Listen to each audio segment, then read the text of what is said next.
Hello everyone. In the last lecture we had discussed ordinary differential equation in more than two variable. Also we had discussed some problem which is based on integral curves. And today we are going to discuss some problem which is based on integral curve. So first question is, find the integral curves of dx divided by xz minus y is equal to dy divided by yz minus x is equal to dz divided by 1 minus z square.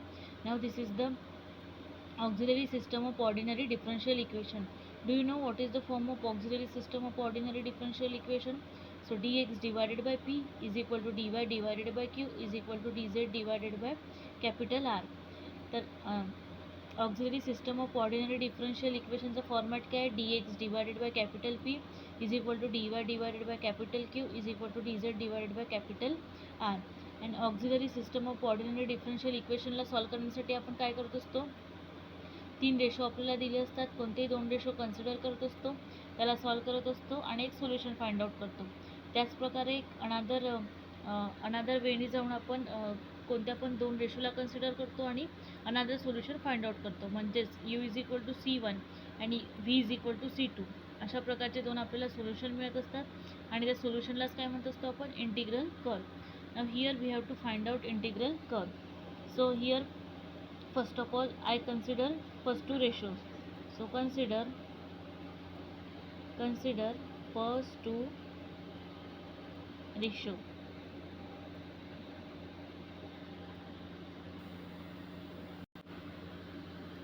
So consider first two ratio. मी काय केले ते first to रेशोला consider केलं आहे. फर्स्ट to रेशोला मी ॲड केलं आहे dx plus dy divided by न्यूमरेटरशी ॲड होणार, डिवायडेड बाय डिनॉमिनेटरशी ॲड होणार फर्स्ट टू रेशोचा x z minus y plus y z minus x. Third रेशोला ॲज इट इज ठेवला आहे d z divided by 1 minus z square.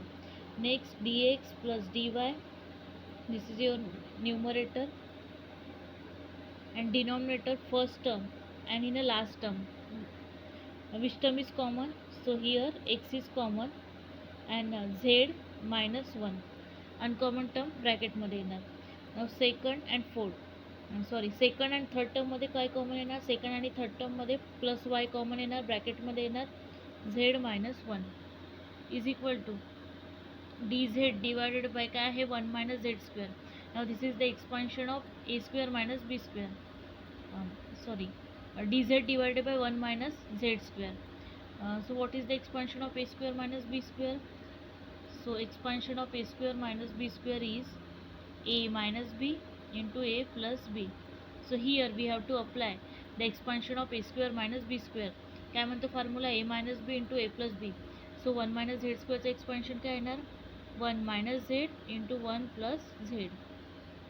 Now next dx plus dy, this is your numerator and our first common factor is z minus 1 and another uncommon factor is x plus y is equal to dz divided by 1 minus z into 1 plus z.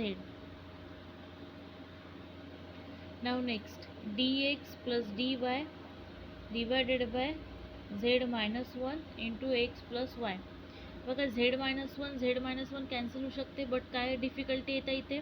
1 minus Z येत आहे, cancel व्हायला आपल्याला Z minus 1 पाहिजे. तर मी काय करते इथे right hand साईडला मायनस साईन कॉमन काढते. तर ब्रॅकेटमध्ये काय येणार? Z minus 1 into 1 plus Z as it is येणार. बघा आता कॅन्सल होऊ शकते झेड मायनस वन. तर काय उरणार लेफ्ट हँड साईडला उरणार d x plus d y divided by x plus y is equal to dz minus dz upon minus 1 plus z. Now next dx plus dy divided by x plus y. ही जी मायनसवाली quantity आहे ही left hand साईडला shift झाली तर काय येणार? Plus dz upon 1 plus z is equal to 0.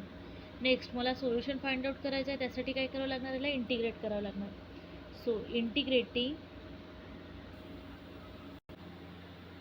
Now next we have to find out solution, that's why here we have to integrate. So integrating we get integration dx plus dy divided by x plus y plus integration dz divided by 1 plus z is equal to 0. Suppose x plus वायचं derivative जर वरती available आहे, इथे झेडचं derivative वरती available आहे, जर असं असेल एक्सचं डेरिव्हेटिव्ह वरती अवेलेबल असेल तर इंटिग्रेशन काय म्हणते, log x means log of denominator. बघा एक्स प्लस वायचं डेरिव्हेटिव्ह वरती अवेलेबल आहे d x plus d y, तर काय येणार according to integration log of x plus y plus झेडचं डेरिव्हेटिव्ह वरती अवेलेबल आहे तर काय येणार लॉग ऑफ डिनॉमिनेटर म्हणजेच log of 1 plus z is equal to constant घेते मी लॉग C1. इथे लॉगची प्रॉपर्टी अप्लाय होणार, so according to property log 1 time येणार अँड ब्रॅकेटमधली टर्म ब्रॅकेटमध्ये जाणार इंटूमध्ये x plus y into 1 plus z is equal to log C1. इथे अगेन लॉगची प्रॉपर्टी अप्लाय होणार, लॉग लॉग कॅन्सल होऊन जाणार. So integration d x plus d y divide by x plus वायचं इंटिग्रेशन काय येणार according to formula integration d x upon x. एक्सचं derivative जर वरती अवेलेबल असेल तर फॉर्म्युला काय म्हणतो log of x means log of denominator. तर एक्स प्लस वायचं डेरिव्हेटिव्ह वरती अवेलेबल आहे तर फॉर्म्युला काय म्हणतो लॉग ऑफ डिनॉमिनेटर म्हणजेच log of x plus y. झेडचं डेरिव्हेटिव्ह वरती अवेलेबल आहे तर फॉर्म्युला काय म्हणतो log of denominator means log of 1 plus z. Constant घेतला आहे मी लॉग C1. इथे लॉगची प्रॉपर्टी अप्लाय होणार, लॉग 1 टाईम येणार आणि या ज्या टर्म आहे या ब्रॅकेटमध्ये जाणार आणि दोघांमध्ये साईन असणार मल्टिप्लिकेशनचा इज इक्वल टू कॉन्स्टंट आहे लॉग C1. इथे अगेन लॉगची प्रॉपर्टी अप्लाय होणार, दोन्ही पण साईडचा लॉग कॅन्सल होणार. तर काय मिळणार आपल्याला solution x plus y into 1 plus z is equal to C1. आपल्याला मिळालं आहे एक सोल्युशन. याच प्रकारे आपल्याला दुसरं सोल्युशन फाइंड आउट करायचं आहे आणि जे पण आपल्याला 2 सोल्युशन मिळणार ते काय असणार आपले इंटिग्रल कर्व असणार. तर फर्स्ट सोल्युशन फाइंड आउट करण्यासाठी मी काय केलं होतं, दोन्ही पण रेशोला ॲड केलं होतं आणि थर्ड रेशोला ॲज इट इज ठेवलं होतं. आता मला काय करायचं आहे नेक्स्ट सोल्युशन फाइंड आउट करायचं आहे. त्यासाठी मी काय करते 2 रेशोला मी सबट्रॅक्ट करते आणि थर्ड रेशोला ॲज इट इज ठेवते. So d x minus d y divided by 2 रेशोला मी सबट्रॅक्ट केला आहे म्हणजे d x minus d y divided by x z minus y z minus x is equal to third रेशोला as it is ठेवला आहे d z divided by 1 minus z square. Now next d x minus d y divided by x z minus y मायनसने ब्रॅकेटला multiply केलं तर काय येणार minus y z plus x. Now next d x minus d y x z minus y मायनसने ब्रॅकेटला multiply केलं तर काय येणार minus y z plus x is equal to d z divided by 1 minus z square. Now next d x minus d y. बघा डिनॉमिनेटरमध्ये first term आणि last टर्ममध्ये एक्स कॉमन आहे, ब्रॅकेटमध्ये काय येणार झेड प्लस 1. सेकंड आणि थर्ड टर्ममध्ये काय कॉमन आहे मायनस वाय कॉमन आहे, ब्रॅकेटमध्ये काय येणार z plus 1 is equal to d z divided by काय 1 मायनस झेड स्क्वेअर. इथे मी ए स्क्वेअर मायनस बी स्क्वेअरचं एक्सपान्शन अप्लाय करू शकते. काय म्हणते expansion a square minus b स्क्वेअरचं a minus b into a plus b. तर इथे काय येणार 1 minus z into 1 plus z. Now next d x minus d y. Now next here we have given first common factor is z plus 1 and other factor is x minus y is equal to dz divided by 1 minus z into 1 plus z.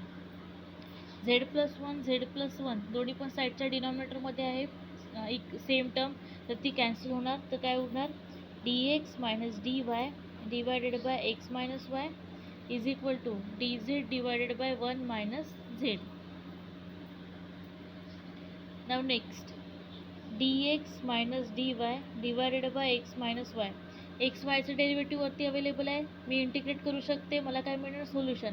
इथे पण झेडचं derivative वरती available आहे but minus z आहे तर झेडचं derivative काय असायला हवं मायनस झेडचं मायनस डी झेड बट इथे काय प्लस डी झेड आहे. त्यासाठी मी काय करणार मायनस साईन कॉमन घेणार. So minus d z 1 minus झेडमध्ये मी काय करते मायनस साईन कॉमन काढते तर ब्रॅकेटमध्ये काय येणार झेड मायनस 1. आता बघा झेडचं डेरिव्हेटिव्ह वरती अवेलेबल आहे मायनस डी झेड प्लस झेडचं डेरिव्हेटिव्हवरती अवेलेबल आहे डी झेड.